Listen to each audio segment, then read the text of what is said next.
Ladies and gents, welcome back to Pokemon at TCG Pocket. In today's video, we're going to be looking at a few different tier lists for the current meta in Pokemon TCG Pocket, looking at the best meta decks we have at the moment. And today's giveaway word is going to be BEST, B-E-S-T. Include that in your comment somewhere and you'll go into the $20 giveaway draw, and the winners will be announced in community posts. That is the fourth one we've got ongoing at the moment.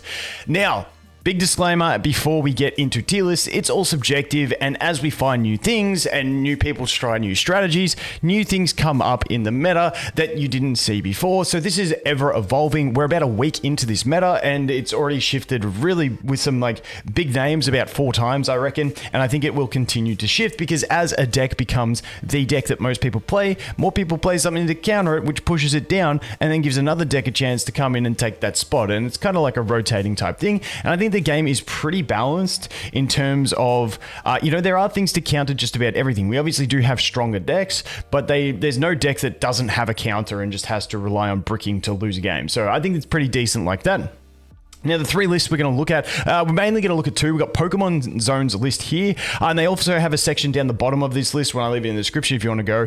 They asked myself, Nothing But Bangers, and also Ursi Day to just leave some comments talking about the decks and the way they function and stuff like that. So there is a section of this that goes through all the notes that we've left. There's also this one here from ptcgpocket.gg. This one has unfortunately not been updated. So this is like a tier list that I think there's an algorithm that does it. I'm not 100% sure, but it basically uses the usage rates of different decks and the win rates of them and stuff like that from tournaments, and uses like basically the data to give you rankings. However, this wasn't updated since the 3rd of February, which is 4 days ago, which is a long time in this current meta. So we're not going to look too much at that one, but just know this is another good one to look at if you ever want to look at this tier list when it does update, because it goes very more analytical. So the one I'm going to sit on more is going to be Pokemon Zone, just because I can click on them and quickly get into some decks to look at as we talk about them. So, first of all, kicking it off, I think for me, the Darkrai EX and the Fighting Magnezone, I think Magnezone has been the biggest impact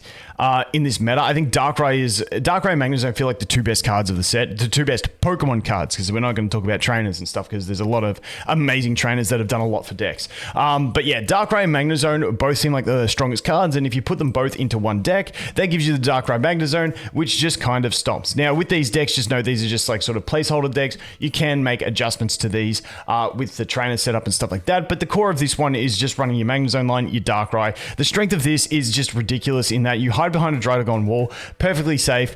Then you just load energy onto the Darkrai. That way you're chipping damage onto the opponent whilst building up an attacker, whilst you're also for free building up an attacker with Magneton in the Magnezone, because you don't have to run the lightning energy. Magnezone's always going to get the lightning energy anyway, and then you can just swing and absolutely delete things. Now, in this one, I do like the Sabrina Cyrus split in this one, because yes, sometimes you will chip damage and they'll retreat, but sometimes they won't. And having the access to Sabrina and Cyrus in a deck that doesn't reliably do background damage, like not like some of the Hitmonlee decks, like the Hitmonlee Magnezone one, which we'll look at in a sec, where you can reliably hit the back row, so running 2 Cyrus is a great option. And this one, I do like the split combo. You got the Leafs as well. Very important, the Leafs in this one, for being able to keep up momentum and get those Darkrai's out if you have a bit of a bricky hand. So I do really like that as well. But yeah, this one just super powerful. Now, it does have some struggles. What I found is decks that can ignore the Druddigon and build higher pressure than what the Darkrai and Magnezone can put out are ones that do well against this. That's why we're seeing Magnezone Fighting Box do really well, because you can use the Hitmonlee, attack the back row, Cyrus them in, kill them with the Magnezone, or kill them with a Marshadow on a revenge kill. So it works really well in that the Druddigon isn't really doing the work. So any decks that can ignore the work that the Druddigon is doing here are going to do incredibly, incredibly well.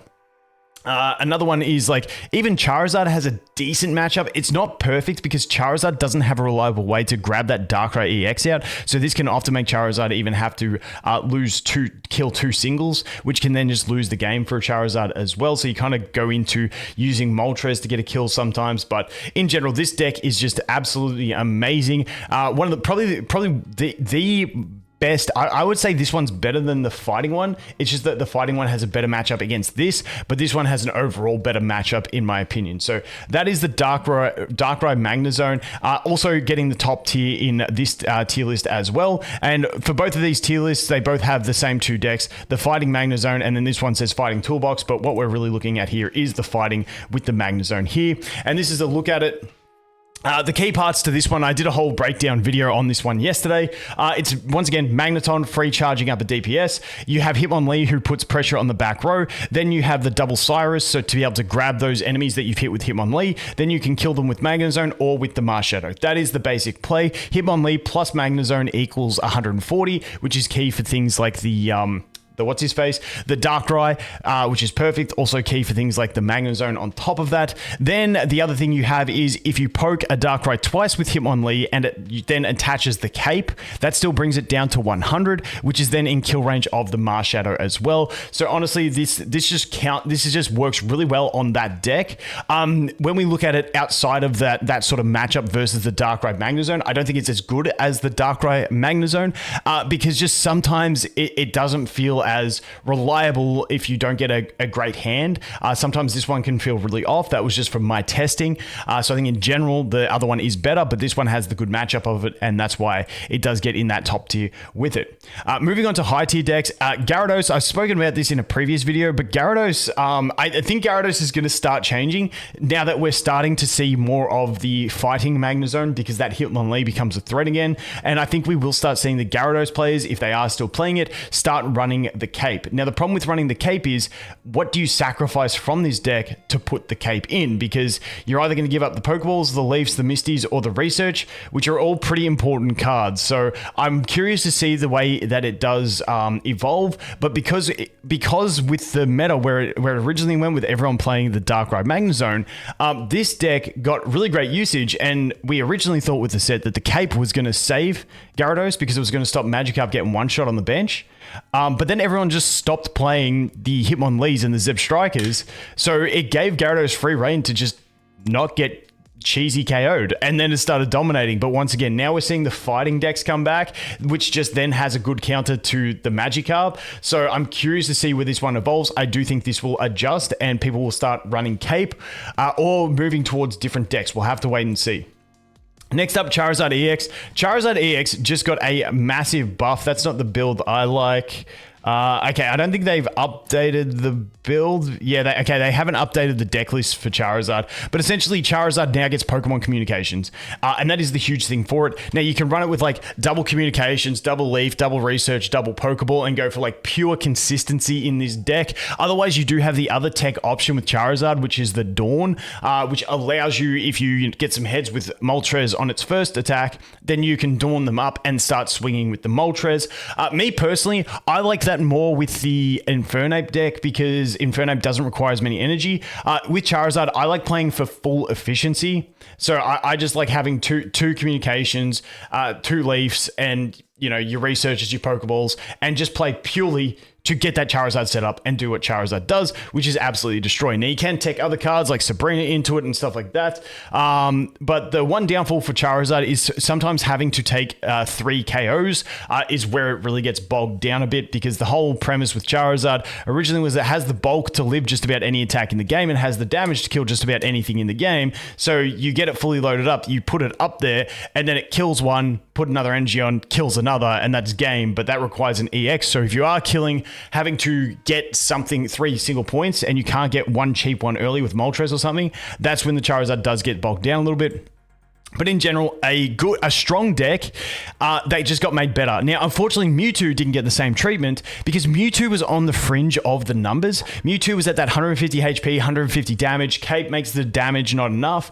And then, more big hitters make its HP not enough. So Charizard was one of those ones where as long as it got better consistency, it was just going to become a better deck because the card, your boss card in that at the end of the day, is still absolutely fantastic with some of the highest numbers in the game. So that's where Mewtwo fell off because the meta, because the new cards rose to the Mewtwo meta. And then that little bit of consistency just made Charizard, which was already a good deck, even better because now it can activate what it wants to more often. Palkia EX. Now, Palkia EX, this is, in my opinion, the best version. You can play it with Starmie. You can play it with a bunch of other options. I did it with a Perugly instead of the Eevee Vaporeon for a bit of troll action with running only one Palkia. But the cool thing about Palkia and Manaphy is if there's anything that has colorless attacks, you can sort of run it in this Eevee Vaporeon spot and put Dawns in the deck. And you can do like a mini turbo version of anything that has like 3 colorless attacks. It's kind of fun. It's not meta, but just note, if you do happen to have like one Palkia EX and Manaphy and you're free to play and you're looking for some fun decks, just experiment with running this core and then just running a couple of Dawns and you can make some really fun decks out of that. But yeah, this core is just too strong. The problem I have when I play Palkia, it either feels like I see my starting hand and I know I've won, or I see my starting hand and I know I've lost. It kind of feels like that. Like if you start Manaphy and you have a bench, especially if you go in second, it's like GG's. You don't even need a Misty's Head.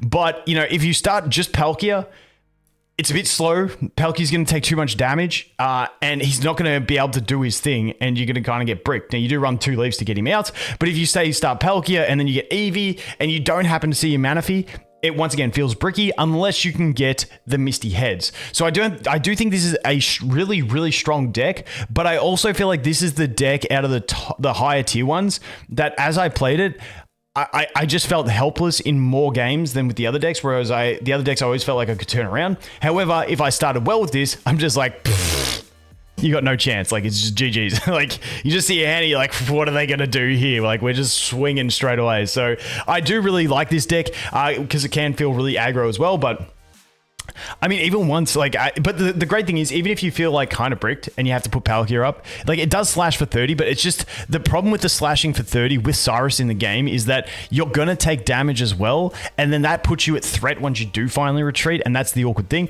But hey, you can always just flip 6 Misty Heads and GG's. So, I mean, that's the power of water decks. Water decks getting Manaphy, honestly, Manaphy was the biggest inclusion for water decks. It's just so much ramp. Now you have Manaphy and Misty. You've got a reliable +2 and a possible +86. Like, that is huge. So, yeah, water decks just have so much ramp at the moment, which is really fun. Moving on from that, Exeggutor EX. Now, this is one I think that will continue to climb. Okay, this one has not been updated. Okay, we do have this one as well. This is, no, not that build. We'll look at this one for now. This is with the Yan Mega. I think Exeggutor EX is eventually going to see more usage with the Shaman. I just think grass decks with Shaman playing to their strength, which is their survivability, running 2 Ericas, 2 Potions, 2 Shaman, and you can just heal beyond what anything can do, especially when we look at what the 2 top tier decks are, which is the Darkrai and the Fighting Toolbox, which have a max turn swing for 100, essentially, when we look at it with Darkrai doing its attach and attack, and Fighting Toolbox, 110 with the Magnezone. Yeah, so the 110 is the max ceiling damage, and, you know, you need a big setup to get that happening. Whereas Exeggutor EX, you can get the big body of Exeggutor EX on board super, super quick, especially with communications, making it more reliable. Then if you put a Shaman or 2 on the bench, like, you're absolutely cooking. Now, you can also run that Exeggutor EX with Shaman with something else tech, maybe a Mew, maybe the Yan Mega, depending on space. But, you know, you've also got Cape, which is a thing as well, bringing the Exeggutor up to 180. It just becomes an absolute bitch to deal with. Like, these things are great at countering the things they counter. The one problem they do have is, like, things like Charizard. If you come up to things like Charizard, Infernape, you're kind of getting burnt pretty quick, and that is the biggest problem that Exeggutor EX is going to have. But that is, once again, the great thing about the current meta is that there is always things to counter everything, so it's an ever-rotating type pendulum that'll keep going. Rotating pendulums don't rotate; they go side to side. But you guys, I was trying to say something smart, and I just. Moving on to Lucario. So, Lucario, there's a bunch of different ways to play Lucario. You've got the Aerodactyl EX, which is also going to be when we look at Aerodactyl. That's the main way that it is seeing use. I personally struggled to make the Aerodactyl EX version work. Now, the version is here. So, I was using a Rampardos version, except instead of Hitmonchan's, I dropped the 2 Hitmonchan's and I was running 1 Marshadow. I was running 2 Marshadows. And that kind of worked for me pretty well. I'm a massive fan of Rampardos. It's like probably I want to say it might even be my favorite card in the new set. I've just always been a fan of fossils. But this type of thing is really fun as well. Like I said, I run the Mars Shadows because you can sacrifice an early Riolu, get a revenge kill with a Mars Shadow, then you're building up your Rampados. With Rampados, I do also like running capes as well because if it gets a kill, it loses 50 HP, and if you have the cape, it drops it to 120, which can help it survive a lot of things, i.e. being the Magnezone Darkrai, which, you know, Darkrai can do 100 damage. Magnezone can do 110. However, if they do Darkrai and Magnezone attack, then you are getting KO'd. But I still do like running a cape also in that, but you can experiment with this one. You got the communications for a bit more consistency, whether it be grabbing your Lucarios or grabbing your Rampados. But once again, this does have the main problem that the fossil decks do have, which is trying to get your fossils. If you just don't get it, you're kind of just boned, and that's pretty much all there is to it. But yeah, there's a bunch of different Lucario variants that you can play. There's one that I've seen ones with, you know, the the Primeape. You know, there's a bunch of different options with it that Lucario can slot into. I think what people are seeing to be the best one currently is the Aerodactyl one. Like I said, I just must have a skill issue with that deck because I personally don't enjoy it as much, but that is that one. I'm not going to touch too much on Aerodactyl. The remaining thing I'll say when we talk about Aerodactyl, because it is primarily used in this one, is that a lot of people forget about the passive. A lot of people will swap, evolve, and not be able to evolve, and it's like, gotcha. And like the amount of times I saw people forget about the passive where you can't evolve in the active spot, actually pretty cooked. So, I mean, it is a good one for trapping people off guard who aren't thinking about it actively. As we move down to them, so those were the higher tiers. These are the middle tiers. Now, once again, I'm not too stressed on the exact rankings of them. I'm pretty happy with the top tier. I think Gyarados, Charizard, and Exeggutor are like my three that I really think should be like, you know, pretty close to the top tier. I think they're performing really well. And then the rest I'm cool with, and I'm happy just to have a chat about. So let's talk about Dialga. So I'm curious to see what you guys think in the comments. This is the Dialga Yanmega. You've got Dialga Melmetal as well. You can do Dialga with a lot of things, like Licky. There's a lot of options to have some fun. My problem with Dialga is if you go second, it can feel really strong. If you go first, I just personally don't like playing the card because going first just feels so slow. And it's just, I don't know. Maybe it's just me. Like I have come up against Dialgas where, you know, they get those 2 energy on board. They get 2 metallic turbos and you can't kill them. Like they're just dealing with whatever you have. Like, so if it gets set up, it's huge, but it just, I don't enjoy the slowness of the ramp with it, with the 2 energies. That's my biggest issue with Dialga EX. It just feels a little bit too slow for me. It's still a good deck. I've still been beaten by it plenty of times, but it's just not my favorite deck to play. So I'm not going to speak too deeply on it because I haven't played it that much to know the complete ins and outs of it. But Dawn is another big card which isn't in this build. But Dawn's another thing you can do. Add into the Dialga, kind of similar to the Moltres way, where, you know, you use your first metallic turbo, you deal 30, you put 2 on the bench, you attach 1 next turn, and then you use Dawn to get the extra 1, and then you swing in for 100 the next turn. That is always an option to get yourself some clutch KOs as well, but yeah, I mean, I'm going to hold too much statement on this one because, like I said, I played it. I really didn't enjoy it. And when I really don't enjoy something, I kind of just steer clear. So that is the Dialga one. The Yanmega EX, once again, we have it being used in the Exeggutor. You have it being used in the Dialga as well. Those are the 2 main usages. I do think Yanmega EX could see some evolution over time just because it's 3 colorless. So I feel like Yanmega is that one that could rotate in and out of metas depending on it. Like, yes, Darkrai is weak to Yanmega, and it KOs with that weakness. But the problem is Darkrai, it's running the tank, it's running the Magnezones as well. This doesn't get a KO on the Magnezone. It's going to take too much damage from the Druddigon, and, you know, they're probably set up by the time it comes. So even though it may seem like a counter to Darkrai, at the moment I feel like it's only a counter to like the Darkrai Weavile decks, not so much the Darkrai Magnezone, which we are seeing more of. But I think Yanmega's watch this space as we get more universal ramp methods, which it seems like that's what they're leaning to with Manaphy and Dialga. I think Yanmega can definitely see more usage along the way. Pikachu EX just felt like it kind of just fell off like Mewtwo. Even with the Pachirisu, it doesn't. It just feels like its numbers are too low. It's an aggro deck, and there's a lot of decks at the moment running Drudagon, and so it doesn't feel great. And I think that's the problem with this one, is that you're leading with pretty squishy EXs that are an easy 2 points for your opponent to take. And, you know, if you're swinging into a Drudagon, you're not killing the Drudagon, you're taking 20 damage. God forbid the Drudagon has Rocky Helmet.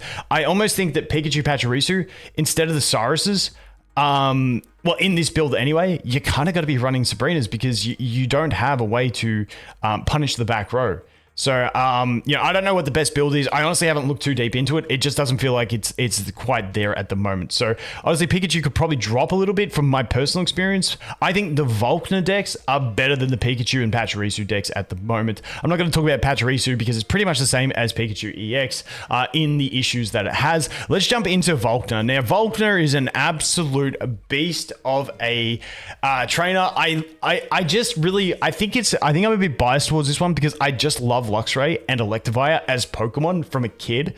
So like I've always loved this, and like Luxray has the magical Zero Retreat, which just always gets me excited for some reason. So in this one, what we're looking at, and I do really love this build. You can run the Farfetch'd, you don't have to. Farfetch is just a bit of extra aggro. But the Electabuzz here, I'd be curious to see if you could run this with the Zebstrika instead of the Electabuzz if we continue to see more of the Gyarados. And then try and maybe squeeze in whatchamacallims. Oh no, we don't need them because we attack the back row. Sorry, that was just me brain farting. But yeah, I'd be curious to see if you could slot in the Zebstrikas as well instead of the Electabuzz. So it's only one energy as opposed to the two. But yeah, obviously you have to do the evolution. But the big magic here is that you attach 2 to the Electabuzz and you do 40 damage to one of their bench. Now, then Electabuzz dies, which doesn't really matter because at the end of the day, those energies go into your discard pile and then you use Volkner to get them back onto your Luxray and you absolutely nuke. Now, there's only one Electivire in this one because the Electivire is very conditional. Sometimes you don't even want to use it. You rather just butter up their bench to get them weakened so that then you can come in with Luxray and target their big chunky options in the back. 120 damage plus the additional 40 does give us up to the 160 damage, which is a big threshold to meet. It gets a lot of KOs on those 140 HP Pokemon that also have the cape on them. So it's just a pretty like if you haven't played this one, any variation of it, I highly recommend it. It is a really fun deck, and Luxray is just too cool not to play. So that is the way. And once again, if you have 2 Volkner, it means you can attack with Luxray 2 turns in a row, which is quite nice. And the cool thing that I love about Volkner is, once again, getting your active Pokemon knocked out doesn't feel as bad when you're going to refund their energy. So it's a really cool strategy that I do really enjoy. Once again, all single prize deck as well. So you do have to take all those single prizes. And once again, it allows you to ignore the meta of Drudagon Stall and just go straight to their back row. But the funny thing about this one is it's not going to the back row with the Cyrus purpose. It's going to the back row with, hey, we're just going to nuke you anyway from that back row. I really like it. It's pretty cool. Moving on from that, we have the Skarmory decks. I think the main one is the Bastodon. Once again, suffering from the main fossil issue where if you don't get your fossil, you're kind of boned. But Skarmory being 80 HP, attach one of your... Some would run a Lumberry in this as well. I just know from playing decks with 4 fossils in them, sometimes you just don't see a fossil. So sometimes not seeing your tools is going to hurt. It's obviously going to get better as we get more better tools. But the only other one we have is the Lumberry. So sometimes taking one Lumberry into this just in a pinch so that hopefully you get a starting hand with something is going to be nice. So yeah, the Skarmory, 50 damage, 80 HP, 100 HP if you have the cape for 1 energy as a basic. It's pretty solid damage. I've lost games because I only had 160 HP basic Pokemon. I go first, I don't draw a bench. They go second, I get Giovanni'd and I'm dead. It's like, that's kind of frustrating, but it is a thing that can happen. So Skarmory, I do think Skarmory will see some evolution. I don't know if they've got another one down here. No. I had seen some people use it in Dialga as well. But once again, I do think Skarmory is a great Pokemon, and I think it will just get better over time, provided our basics don't get power crept too hard, because 50 damage, 80 HP is a really solid basic Pokemon. Then we move on to the promising decks. Honestly, Infernape was the deck that I had the most hope for going into this set. I just thought it seemed too good. It's only 2 energy. You've got Dawn. Like, it just seems good. But the problem is, it just turns out that the numbers, like, it's got 170 bulk, 140 damage. Yeah, unfortunately, it just feels like the decks that it's doing well against, Charizard's doing well against, but Charizard also does well against other decks because of its massive ceiling. And I think that's the problem with Infernape. Now, it does do better than Charizard sometimes when you can ramp super fast and get a KO on turn 2.